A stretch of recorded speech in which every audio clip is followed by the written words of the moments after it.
নমস্কার বন্ধুরা, শুভ সকাল। আশা করি আপনারা সবাই খুব ভালো আছেন।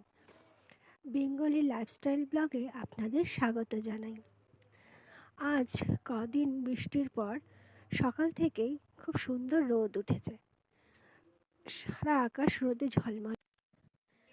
দেখুন দেখুন এই লাল জামগুলো কত সুন্দর লাগছে দেখতে। এটা আমার বোনের হাতে লাগানো গাছ। আকাশটা এত সুন্দর নীল হয়ে আছে, একদম মনে হচ্ছে শরৎকালের আকাশ। সূর্যটাও খুব ঝকমক করছে।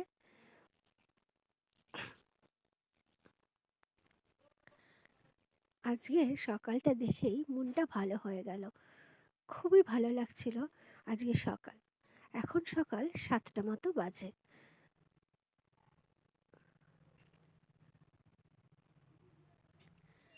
সকালের এত সুন্দর রোদ দেখে এই জন্য আমি বাগানে চলে এসেছি। বাগানে নানা রকম ফল, ফুল, পাখি এদের দেখে সকাল সময়টা খুব ভালো কেটে গেল। আশা করি আপনাদেরও ভালো লাগবে। এখন ব্রেকফাস্টের সময় সকালের খাবারে মা দিয়েছে 2টো পরোটা, একটু আলুর তরকারি আর একটু শসা আর টমেটো। এটা দিয়ে আমি আমার সকালের খাবারটা সারলাম।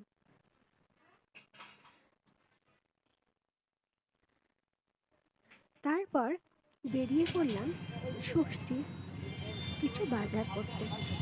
সামান্য কিছু বাজারই বাকি ছিল। আগে থেকেই মা সব কিছু করে নিয়েছিল। যে কটা বাকি ছিল এই সামান্য ফল, ফুল এগুলোই কেনাকাটি করতে গিয়েছিলাম। তবে আপনারাও চলুন, আপনারা আমার সঙ্গে ঘুরে দেখুন। আপনাদের কেমন লাগছে অবশ্যই আমাকে জানাবেন।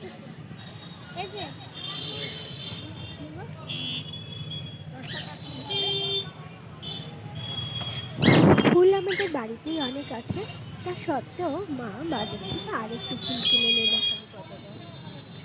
আর কিছু লিচু, কিছু আম আর পুজোর কিছু সামগ্রী কেনা হলো।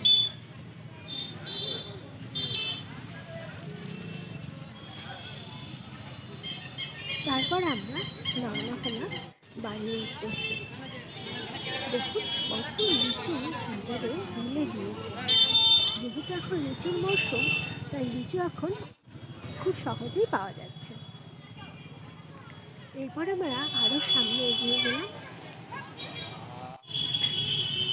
এখানে আরও কিছু দোকান আছে যারা নানা রকমের সবজি, শাক বিক্রি করছিল। বাজারে আজকে প্রচুর ভিড় ছিল, কারণ সব মানুষেরও কিছু না কিছু কেনার বাকি ছিল। সবাই ব্যস্ত আগের দিনের পুজোর কেনাকাটা কমপ্লিট করতে। এবার আমরা রওনা হলাম বাড়ির উদ্দেশ্যে। রাতও হয়ে গিয়েছিল, সেই কারণে আমরা একটা টোটো করে বাড়ির দিকে রওনা হলাম। আপনাদের ভিডিওটা কেমন লাগলো অবশ্যই আমাকে কমেন্টে জানাবেন। আর পছন্দ হলে লাইক করে দেবেন, যেটা আমাকে আরও ভিডিও বানাতে উৎসাহিত করবে। নমস্কার।